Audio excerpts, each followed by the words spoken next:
welcome to this segment of the WeVent Branding Storm Network. I'm Andy Greenberg, and with me is Joe Moore. So here's a question for today. If you were to ask your employees why you're in business, what would they say? Joe, what do you think the number one answer would be? Well, a lot of them would say you're in business to make money. Not true. Absolutely not true. We'll talk about that in a moment. If you were to ask them what your brand represents, what do you think, Joe, the average employee would say? I don't know. Let's talk about that and how can we resolve that and get your business moving where you want to have it going. And that has to do with a playbook. Joe?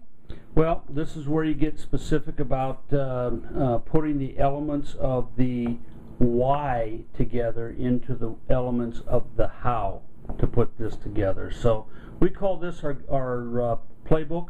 Right. And the next segments moving forward, we're going to get specific about what elements are involved in the process of branding, right, and why those elements are very important to put them together like a puzzle.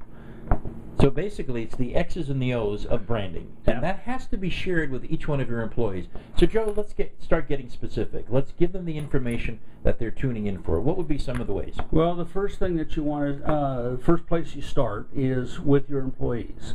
You want to get specific with your brand and your mission statement and bringing that together, and then indoctrinating your employees with that, because they are the ones that have to execute the plays. Right.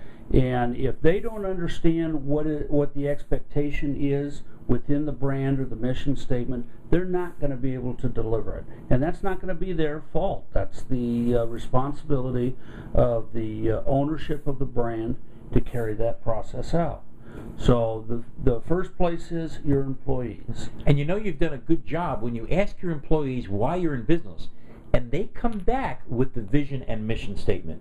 And then it really even gets better when they don't say you're in business because, when they come back and say we're in business. Absolutely. As a result of this mission statement and this vision, which is all part of us.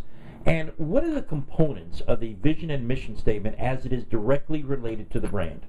Well, you have a purpose for existing. That's the reason why you started your business, and you want to take that unique characteristic that you believe you bring to your marketplace and incorporate that into a value statement or a statement of accomplishment or direction within your mission statement that enhances or supports the brand. Right. And from that, you want to allow your employees to take ownership of that brand and that mission statement. And Andy, you're absolutely right when you start saying we're in business for, we do this.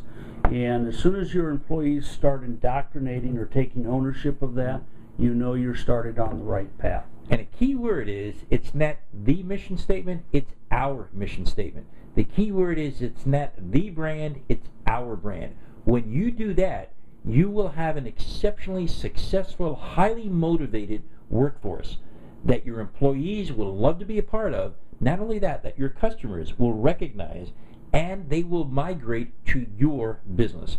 That's the mission statement. That's the value. So break it apart, exactly like Joe said, as to why you're in business and where you want to be in the future. That's the vision. The mission is how you're going to get there. That's this segment of the WeVent Branding Storm Network. And on the next segment, we're going to get even more involved in the specifics on how to take that mission statement, how to take that vision and break it down to its components, and then rebuild it to the brand wealth that you deserve. We'll see you again next segment.